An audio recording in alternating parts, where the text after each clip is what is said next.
Right on cue. Good morning, carvers. As you can see, I am fresh-faced and just woken up. So I thought it would be a good opportunity to tell you a little bit about what my beauty routine is like during van life and how it's changed.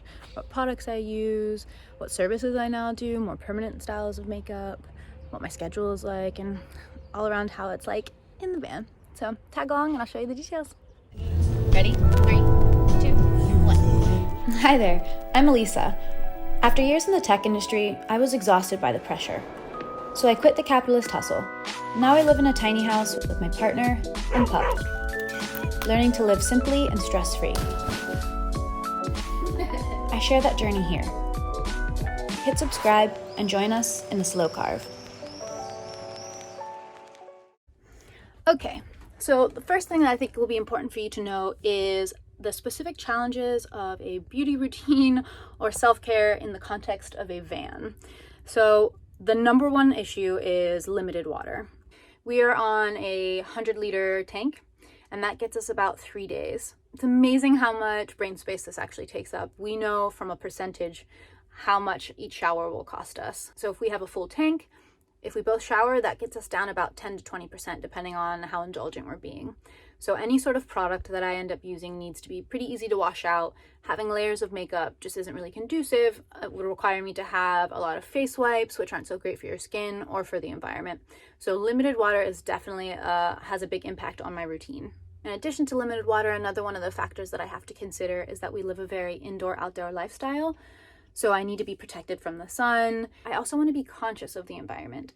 So I'm in the transition of trying to find products that are gentler on the earth, gentler on animals, aren't going to require habits that impact the earth. So you'll see like dry shampoos and face wipes are things that I'm trying to either switch out altogether or find alternatives for that are a little bit gentler.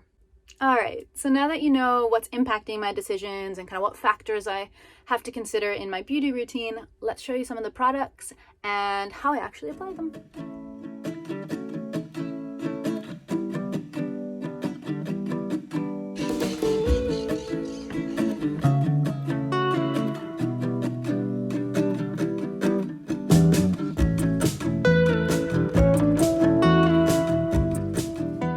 Let's dive in. So if you guys follow along on Instagram, you probably know that I quit my tech job just last year. What you might not know is that originally it was in fashion and beauty tech. Back in the day, I actually really enjoyed the art of getting dressed and putting on makeup, and that is not necessarily the most functional right now in this chapter of life. So what's been fun is taking what I know from the fashion and beauty industry, having worked in it, and trying to repurpose it in a way that makes sense for van life. So the main strategy to my beauty routine at this point is minimal, in the sense that it doesn't take up a lot of space, it doesn't take up a lot of my time. Also that it is low maintenance in the fact that it's easy to wash off. We live in a very limited water environment. And then also that it helps protect me from the outdoors now that our lifestyle is very much indoor-outdoor.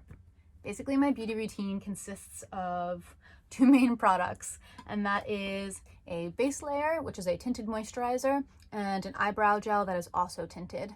And in addition to these 2 things, which are my daily routine, I'll do a monthly service of laminating both my brows and my eyelashes and tinting them both as well, which a friend from NYC actually recommended. Hi, Kat.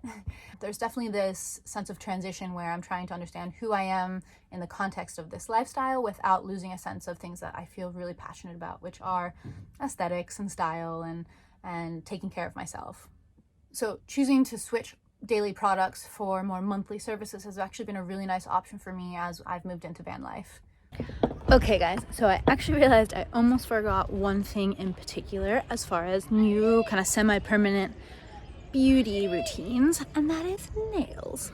So I almost forgot because I've been doing this one for a couple years now actually, and what's been really helpful about getting a gel manicure is that I don't have to think about it on a day-to-day basis. I can be rough and tumble when it comes to getting my hands dirty as far as dishes, cleaning the house, like shoving my hands inside of bags. Nothing is more frustrating than spending an hour on your nails and then chipping it 2 days later. As an anxious person, that drives me a little bit crazy. I know that is probably super frivolous, but it has been something that is really inexpensive to do here in Spain and has been just a great way to make myself feel good. I don't know, it's I feel somehow both super feminine and like a total boss when I get my nails newly done. Not that those things are mutually exclusive. But anyway, that is another permanent service that I like to rely on. Okay, back to me showing you the application.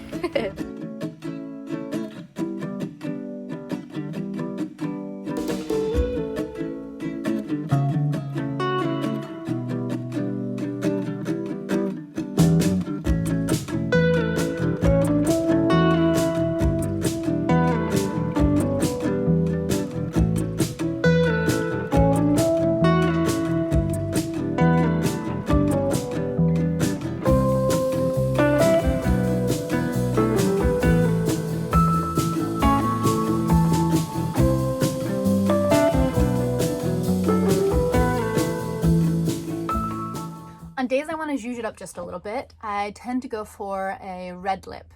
It's a really fun way to feel kind of sexy, kind of playful without having to add a ton more time or lots more layers that I'll end up having to remove later in the day. So I just rely on MAC's Russian Red. It actually suits my kind of pinky coloring really well. It's just a quick kind of roll on and we're good to go.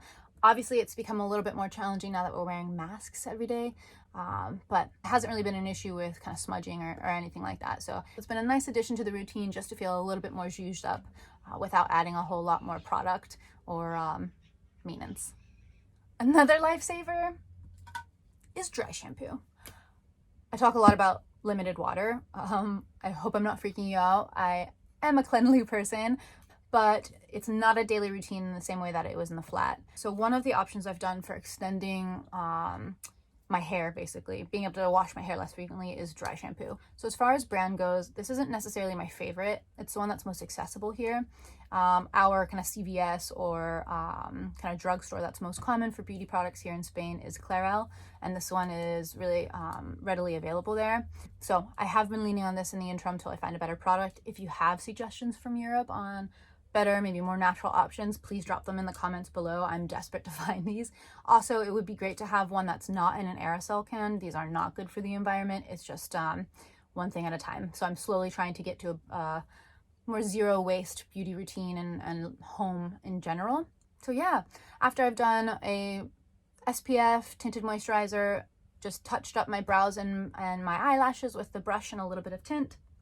If I need it, well, I'm pushing it today with dry shampoo. I'll do a quick spritz of perfume and deodorant, and that's me, all done.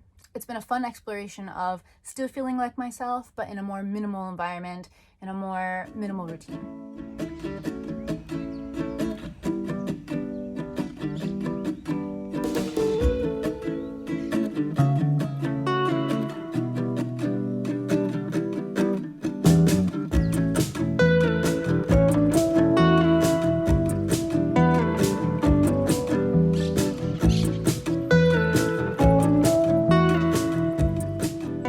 Alright guys, thanks so much for tuning in.